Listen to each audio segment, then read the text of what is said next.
In the King James version of the story that Carla read this morning, there's the shortest verse in the Bible appears there. And the shortest verse is 2 words: Jesus wept. Jesus wept. Amazing. That pair of words got their own verse, which says something about whoever it was that decided what were going to be the verses in the Bible, right? Somebody decided that. That was not a random thing. So to get its own verse, these 2 words, is some kind of a statement in itself, a big deal in itself. But it's a mysterious passage, isn't it? Think about it. It's like Jesus wept when he heard that his friend Lazarus died, and then he went and rose him from the dead. So why was he so upset if he knew he was going to be able to resurrect his friend right away? Why did he weep if he knew that his friend would be back among the living any minute? Maybe, who knows? We can speculate. It's something worth thinking about. Perhaps Jesus understood that even if Lazarus came back, he would not be the same. He just wasn't going to be the same after having died. That there would be this transformation of Lazarus that would just be a permanent difference. That an old life of Lazarus had passed and a new one was coming into being, but the old relationship that Jesus had with Lazarus would be gone, and he'd have to start over in some way with Lazarus. Maybe Jesus wept because he knew that one day, even if he resurrected him now, one day Lazarus would die again. You know, I mean, any of y'all had any visitations with Lazarus lately? I mean, any of you heard about Lazarus's doings and goings and comings lately?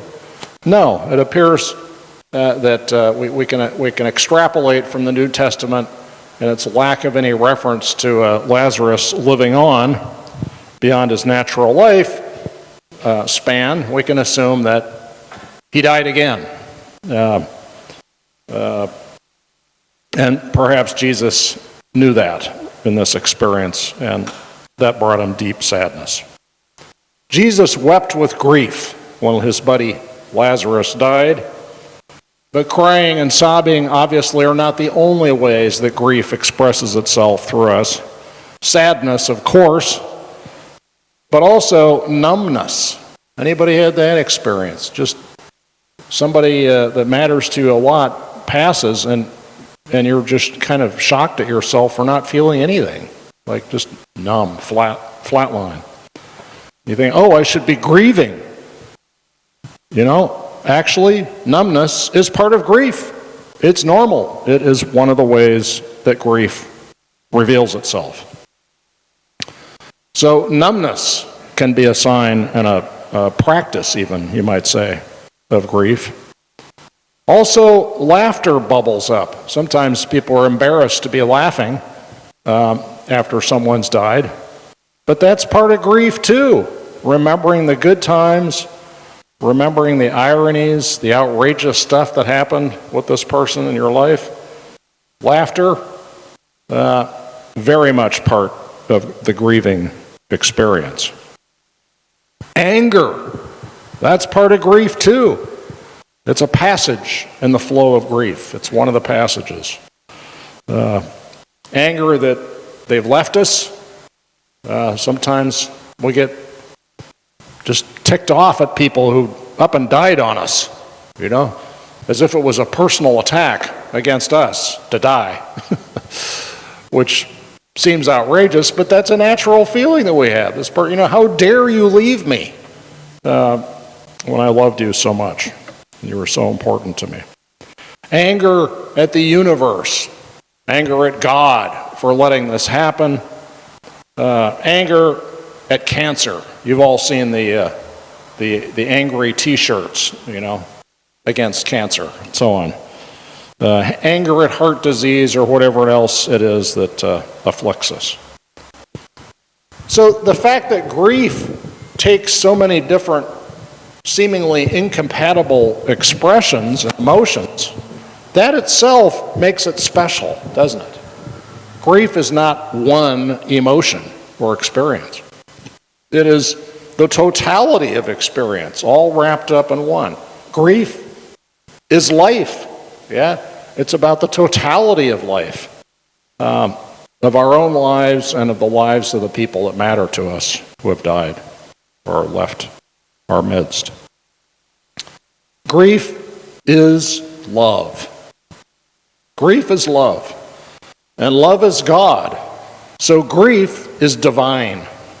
It's a holy state of being and should be honored as such.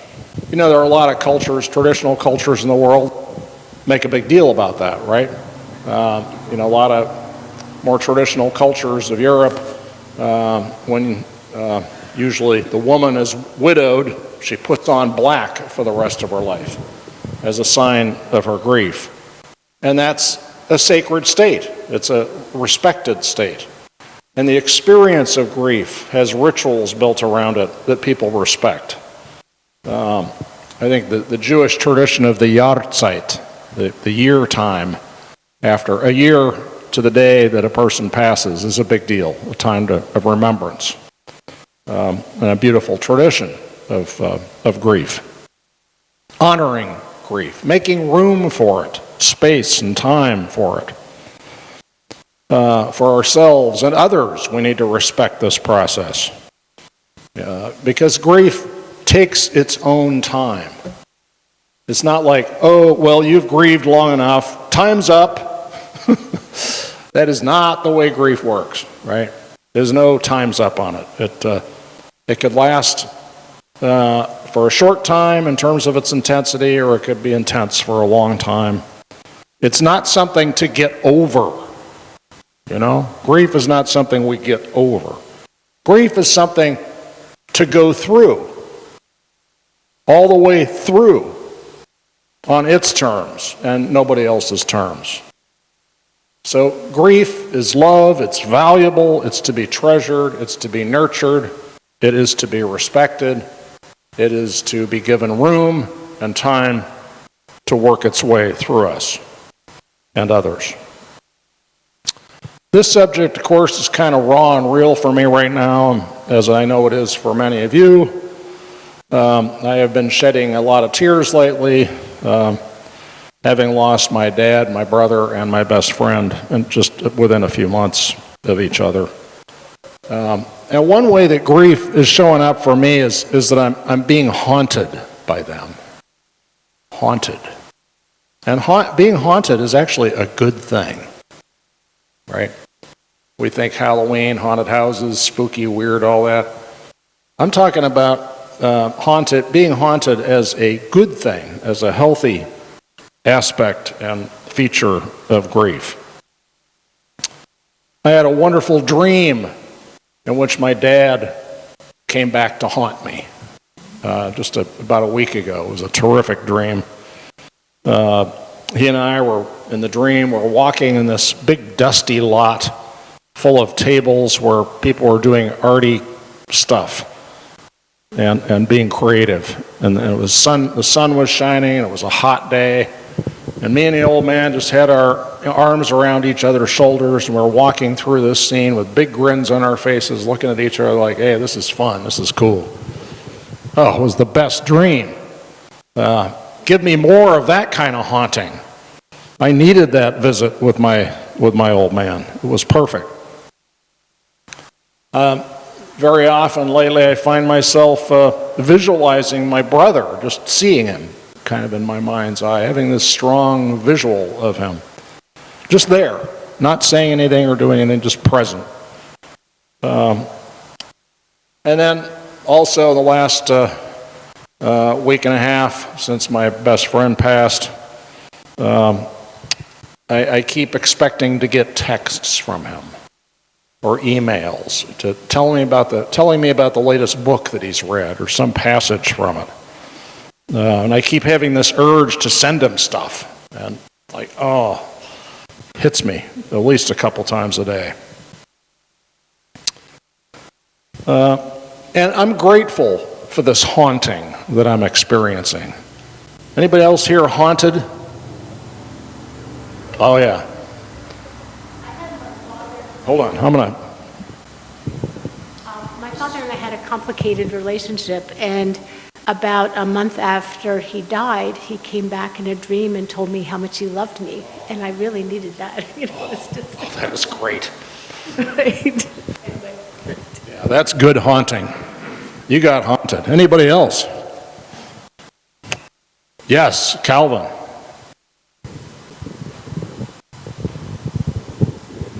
About last year, our cat died, except he didn't leave. I kept seeing him out of the corner of my eye, and I look, oh, there's the cat. No, that's the wastebasket. Oh, there's the cat. No, that's something else again. He's finally gone, though. That's great.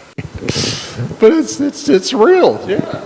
We, along those lines, we did have a visitation. One of our dogs, when she passed, came back after 3 months, and Alina it's a whole thing. It's in a book, actually, but it was very strange. But yeah, she walked out and saw her laying in the bed and whatever. Our other dog was mourning her and kept waking up every night, walking around, and then she was mourning him. And once that appearance happened, she stopped mourning and whatever. It was very, very trippy, but yeah. Whoa. Oh, that's good. That's good. Bring it on. Bring on the haunting, yes?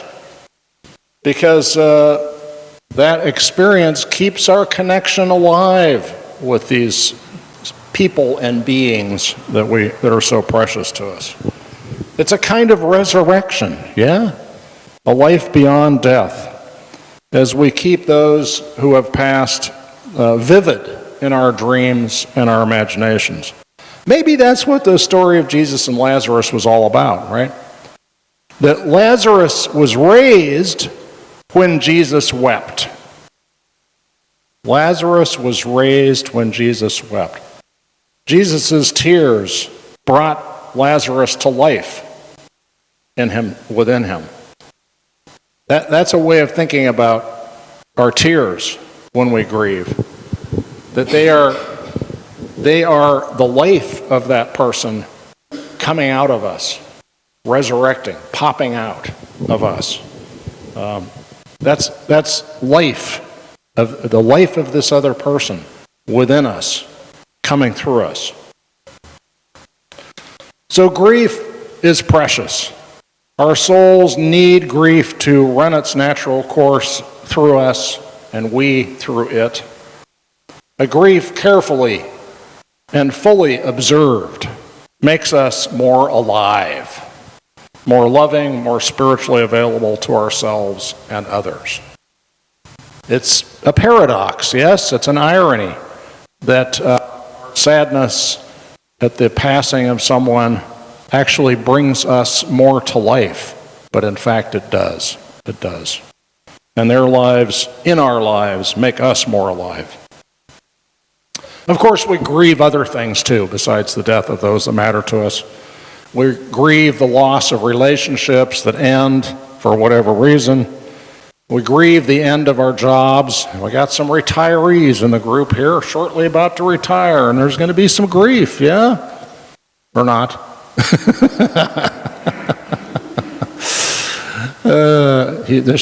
I see the shaking of a head. Okay, that's good. But yeah, it comes back and haunts us too. These broken or changed or ended relationships, our work, career, etc., relationships. And we grieve. And we grieve what we could have done. We grieve what we could have been but weren't and didn't. We grieve lost chances. We grieve missed windows of opportunity, choices we wish we'd made but didn't. The question to ask ourselves in these kinds of grief experiences, I think, is this. Where is the love in the grief? Can we focus on the love we shared with partners who have left us? Can we remember the love that we had in the relationships in our jobs that either left us or we left?